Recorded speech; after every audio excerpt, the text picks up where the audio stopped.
Welcome to Take 5, your 5-minute inspirational message from Solid Rock, Drogheda. I'm Nick Park, and whenever I go to the airport, I always try to leave a little bit of extra time because you don't know what's going to happen. You don't know if there's going to be heavy traffic on the way to the airport. You don't know if there's going to be extra long lines at security or anything else that might happen. And so I always try to leave a bit of extra time. I've been caught out with really rushing and having to run to actually get on a plane and being all out of breath when I board the plane. Been caught out in the past, don't intend that to happen again. Well, a few weeks ago, my daughter had to go to the airport and I had to drop her there.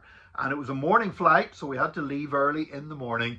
And I did what I always do, work out how long it's going to take to drive there, work out how long you're supposed to arrive before the flight, and factor a little bit of extra time in there as well.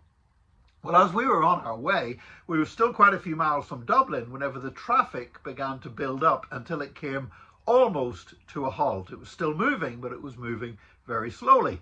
Put on Google Maps to see what we could do. The fact was we had already passed an exit, and so we were stuck on the motorway. And so Google Maps is telling us this is still your fastest route, but it's going to take you longer. And in the end, it added an extra 30 minutes onto our journey. And we were okay. My daughter still caught her flight because we left enough extra time. She still sailed through security, was able to be at her gate well ahead of when she needed to. There was no issue, no panic. However, when we reached the point where the accident was, because Google Maps told us it was because of a car crash that this was happening.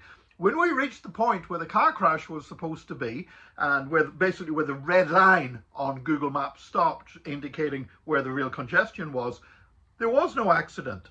But there was an accident on the other side of the motorway. We were traveling south, but the accident was on the northbound carriageway, and it was a serious accident. We could see a car that was pretty well destroyed as we drove past, and we could see a body lying on the road covered by a blanket. Now, here's what really made me angry. When I realized the reason why we had sat in a traffic jam for 30 minutes extra was not because there was anything on the road that we were traveling on. It was because people were slowing down to have a good look at what had happened in the accident on the other carriageway. What we call rubbernecking, whenever people stop just to get a good look at somebody else's misfortune or somebody else's tragedy. And it was a tragedy. Obviously, there was a home that day that was going to get the news that no family ever wants to get, and we're going to experience, they were probably right then, if they hadn't already received the news, they were going to experience one of the worst days of their lives. But this thing of rubbernecking is actually quite common.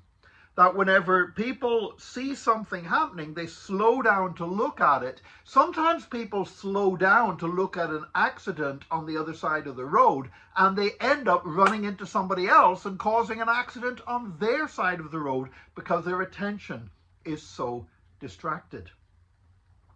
And that caused me to stop and think, because I honestly believe that in the Christian church, we are often guilty of rubbernecking.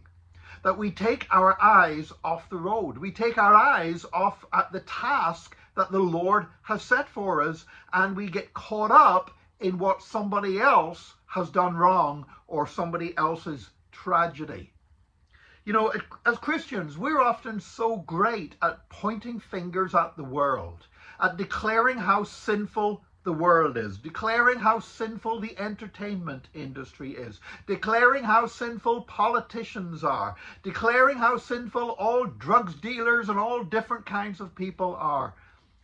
But God has not called me to be constantly looking at the evil that other people do. God has called me to live righteously. God has called me to live according to the knowledge that I've received through Jesus Christ, and God has called me to declare the glorious life-saving gospel of Jesus. And if I get fixated on the bad stuff that's happening and the tragedies that's happening, that where other people are messing up their lives by making wrong choices, then I risk I risk the possibility that I take my eyes off what I'm supposed to be doing and I end up in a mess as well. I want to encourage you.